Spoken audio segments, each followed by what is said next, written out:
John Deere is robbing farmers $4 billion a year, and they've been doing it under your nose for years. This is a scandal we need to talk about, because this isn't just about a company trying to make a profit. It's a system designed to keep farmers stuck in a loop of dependence, draining billions from the agricultural community annually. Imagine spending hundreds of thousands of dollars on a tractor only to be told you can't even fix it when it breaks. Why is John Deere denying farmers the right to repair their own equipment? How does this practice ripple through the food industry, driving up costs for everyone? And how does this affect you? What's happening? Imagine buying a piece of equipment that costs as much as a house, only to find out you can't fix it when it breaks. This is the reality for farmers across America, as agricultural giant John Deere enforces strict control over repairs for its equipment. Every year, farmers spend over $4 billion dealing with these repair restrictions, a staggering sum that drains local economies and traps hardworking individuals in a cycle of dependency.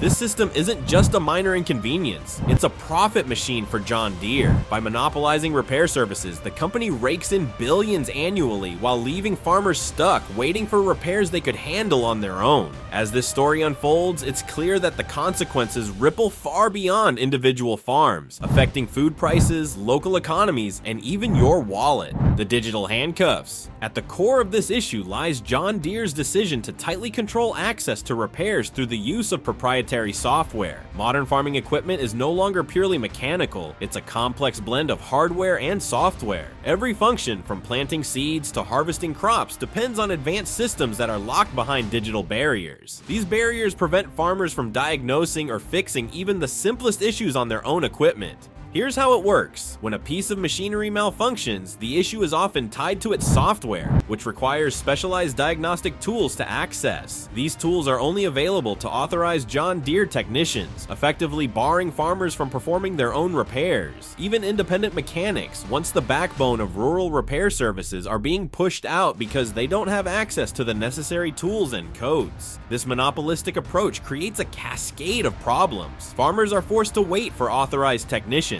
often during critical times like planting or harvesting seasons. The delays can last days or even weeks, jeopardizing crops and livelihoods. And when the technician finally arrives, the repair costs are often exorbitant. What should be a straightforward fix for a small component can quickly balloon into a multi-thousand-dollar bill due to diagnostic fees, labor charges, and the use of proprietary parts. The financial strain doesn't stop at repair bills. By controlling the repair process, John Deere ensures that farmers are locked into their ecosystem, unable to seek cheaper, independent alternatives. This not only increases costs, but also removes the sense of autonomy that farmers have relied on for generations. For an industry built on independence and resourcefulness, these restrictions feel like a betrayal of trust. The problem extends beyond individual farmers, impacting rural economies as well. Independent repair shops, which once served as affordable alternatives, are being squeezed out of the market. The lack of competition drives repair costs even higher, leaving farmers with few options and increasing their reliance on a single corporation.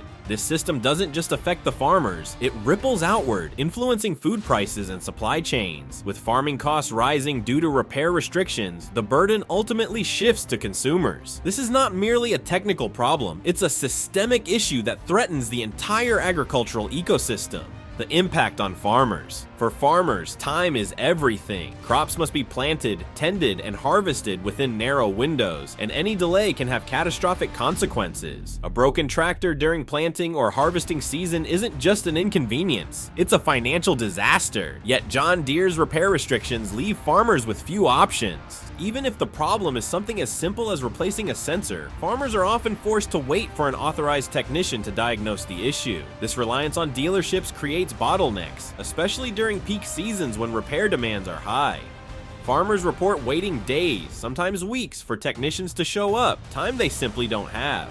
The financial burden is just as severe. John Deere's repair monopoly allows the company to charge exorbitant prices for diagnostics and labor. Farmers are essentially paying a premium to access equipment they already own. Worse still, these restrictions prevent farmers from seeking cheaper, independent repair options. The numbers are staggering. According to reports, John Deere's repair policies cost American farmers an estimated $4 billion annually. That's $4 billion that could be reinvested into farms, communities, and local economies, money that instead lines the pockets of a multinational corporation. Service versus sales. Why is John Deere so determined to maintain control over repairs? The answer lies in their business model. Service and repair work generate significantly more profit than equipment sales. In fact, industry data shows that repair services can yield manufacturers up to 5 times the profit of new equipment sales. This shift in focus from selling equipment to dominating the repair market has proven extremely lucrative for John Deere. The company's profits have grown by over 60% in recent years, and its CEO's salary has skyrocketed by 160% during the same period. This profitability comes directly at the expense of the farmers who rely on their equipment.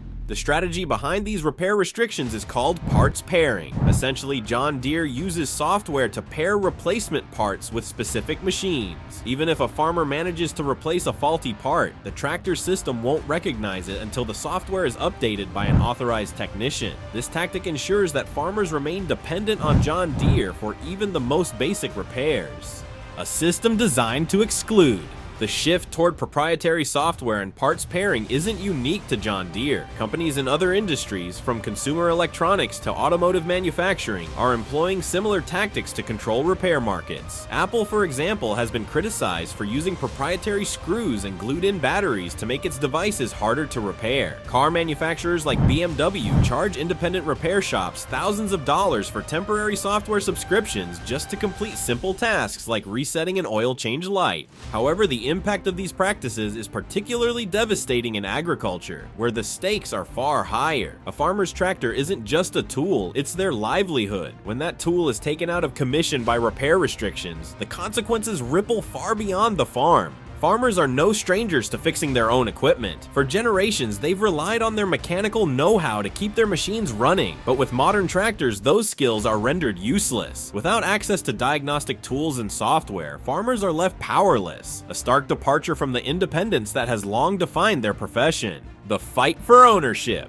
At the core of this issue is a fundamental question. Do farmers truly own the equipment they purchase? When Walter bought his tractor, he believed he was purchasing it lock, stock, and barrel. Yet John Deere argues that farmers don't actually own the software that runs their machines. They're merely licensing it. This distinction has significant implications. By framing transactions as licenses rather than sales, John Deere retains control over the software, even after the equipment has been purchased. This means they can dictate how, when, and where repairs are made. For farmers, it's a system that feels inherently unfair. The concept of ownership is central to American property rights. When you buy a book, a car, or a piece of furniture, you expect to own it outright. Yet in the digital age, companies are increasingly using licensing agreements to blur the line between ownership and usage. This trend raises uncomfortable questions not just for farmers, but for all consumers. If a farmer doesn't truly own their tractor, does anyone truly own their car, smartphone, or smart home device? As more industries adopt similar licensing models, the fight for the right to repair becomes a fight for the very concept of ownership itself.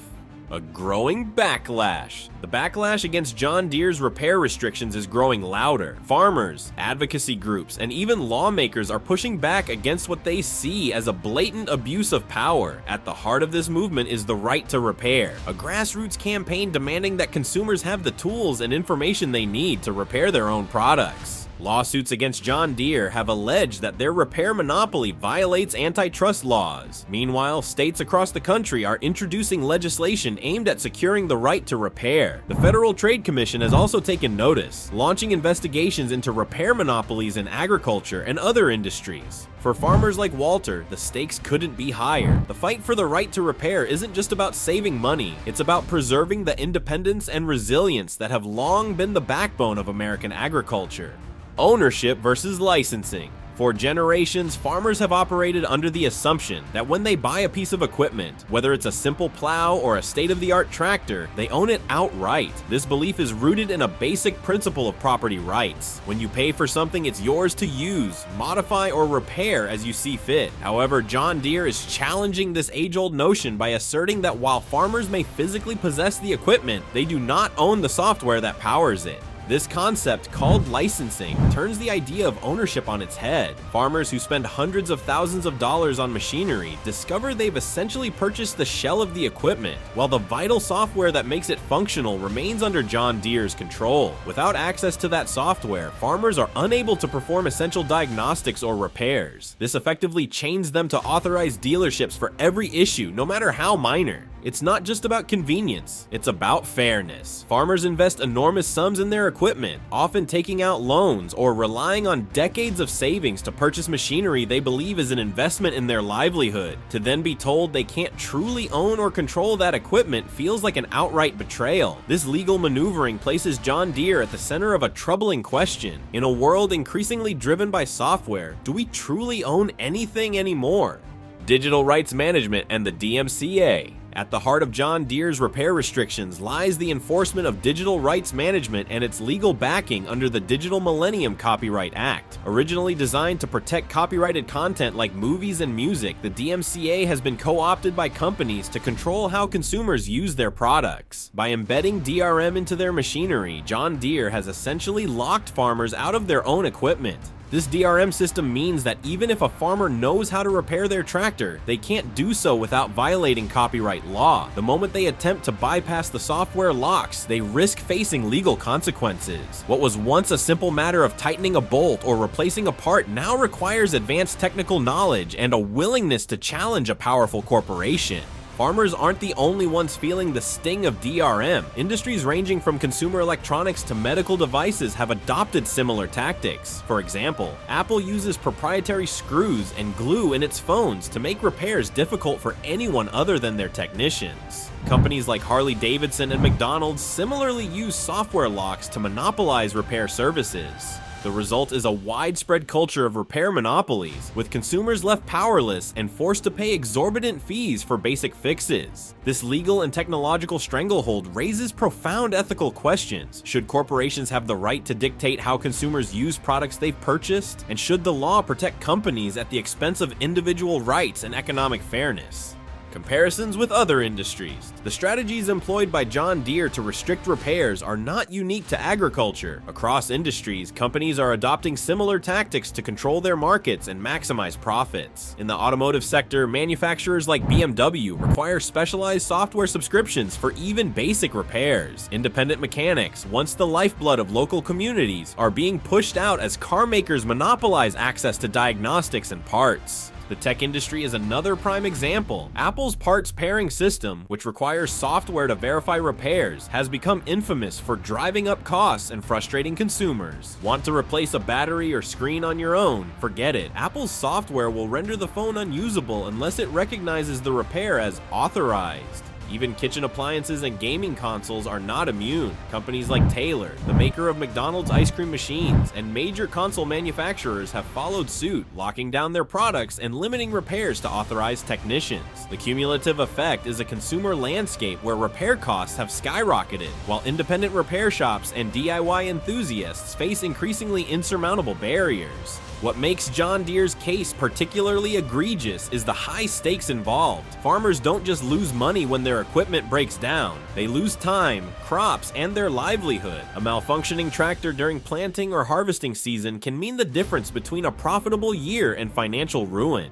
The economic ripple effect. The consequences of John Deere's repair restrictions extend far beyond the individual farmer. Local economies suffer when farmers are forced to spend more on repairs than they can afford. Money that could have been reinvested in the community through hiring workers, purchasing supplies, or expanding operations is instead funneled into corporate profits. This economic drain is compounded by the loss of independent repair shops. In many rural areas, these businesses have long served as essential lifelines, providing affordable and timely repairs to local farmers. But as John Deere monopolizes the repair process, these shops are being forced to close their doors. The result is a concentration of power and wealth in the hands of a single corporation, while local communities are left to struggle. Consumers outside the farming industry also feel the ripple effects. Higher repair costs for farmers lead to increased food prices, which impact everyone. The monopolization of repairs creates inefficiencies and stifles competition, driving up costs across the board. This isn't just a problem for agriculture, it's a systemic issue with far-reaching consequences. The ethical dilemma of monopolies. John Deere's repair restrictions represent a larger trend in corporate behavior, the prioritization of profits over people. By controlling every aspect of the repair process, the company has turned a fundamental need into a lucrative revenue stream. Service and repair work now yield John Deere 5 times more profit than new equipment sales. This is not an accident, it's a deliberate strategy.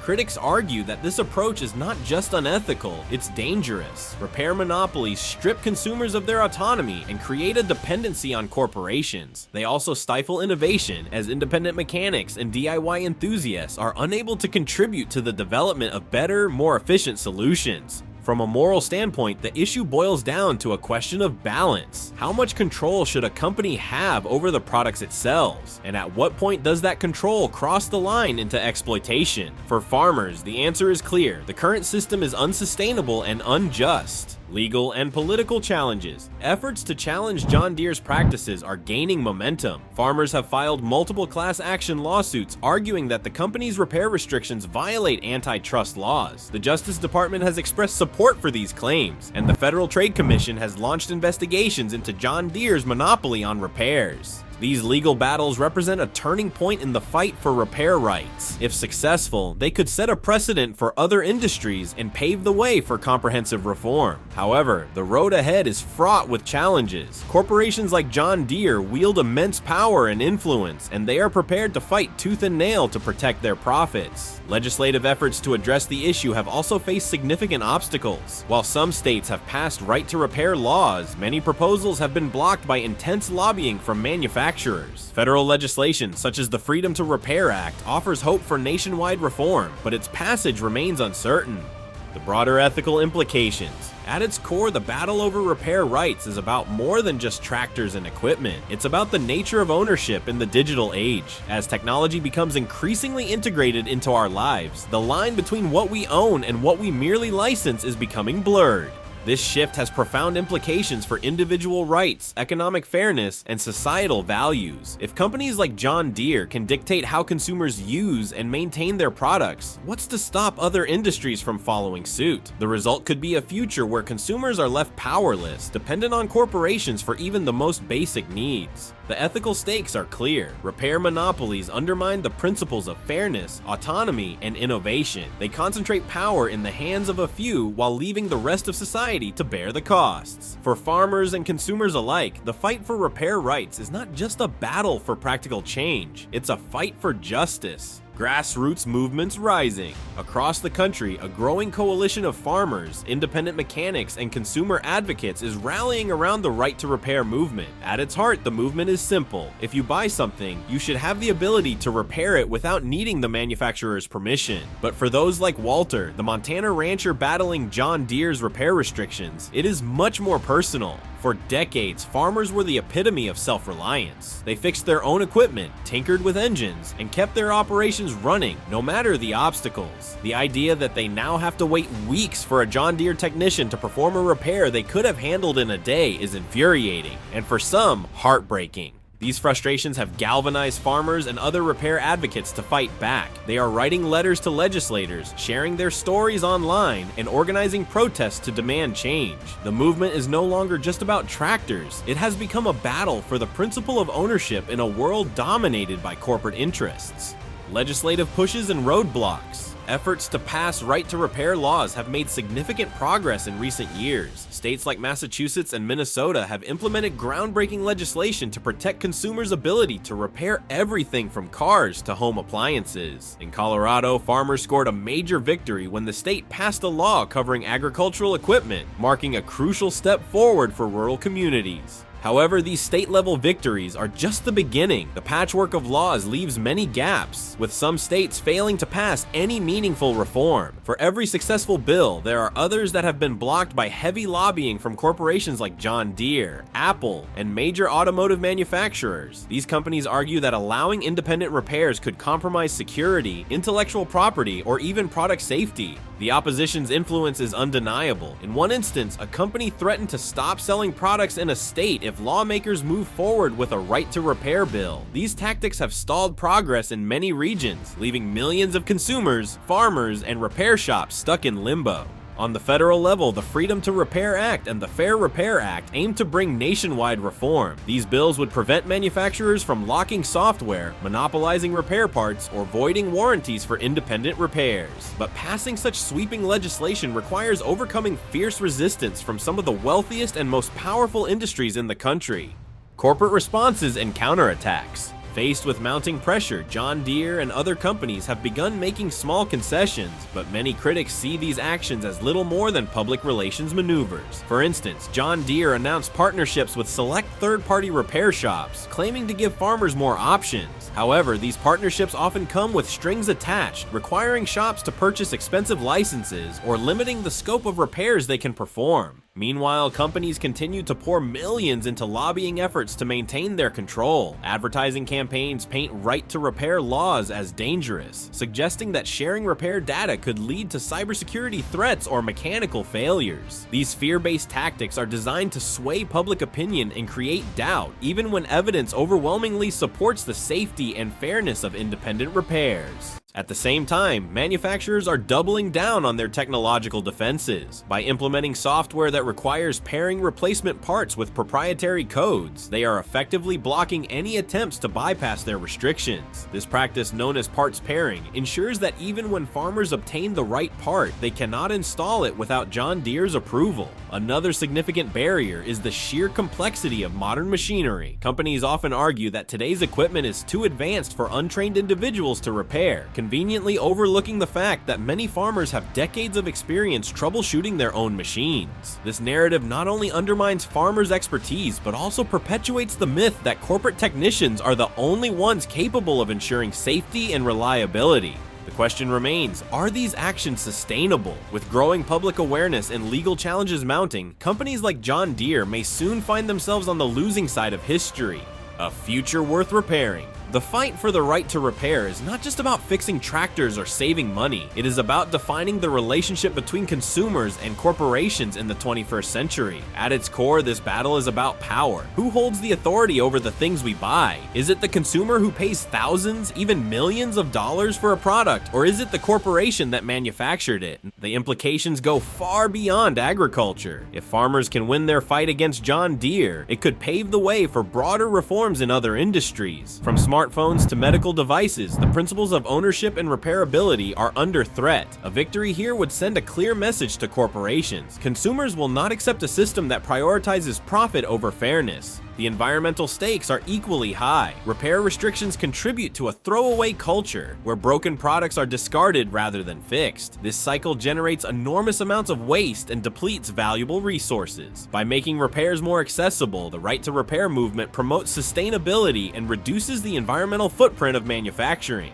Advocates are optimistic. The movement has already achieved significant milestones, and public support continues to grow. More people are recognizing the absurdity of being unable to repair a product they own. As the issue gains traction, it is forcing lawmakers and corporations to confront uncomfortable truths about their practices. But the road ahead is long. Achieving meaningful reform will require persistence, collaboration, and a willingness to challenge powerful institutions. The stakes are high, but the rewards, greater autonomy, economic fairness, and a more sustainable future, are well worth the fight. As the right to repair movement continues to gain momentum, it serves as a reminder that change is possible, even in the face of immense corporate opposition. Whether it is through new legislation, successful lawsuits, or grassroots advocacy, the tide is turning. For farmers like Walter, the hope is that one day they will no longer have to rely on expensive and restrictive repair services. Instead, they will regain the independence and ingenuity that has defined their profession for generations. This is about more than fixing machines. It is about fixing the system itself. So what's your opinion on this matter? Let's talk about it.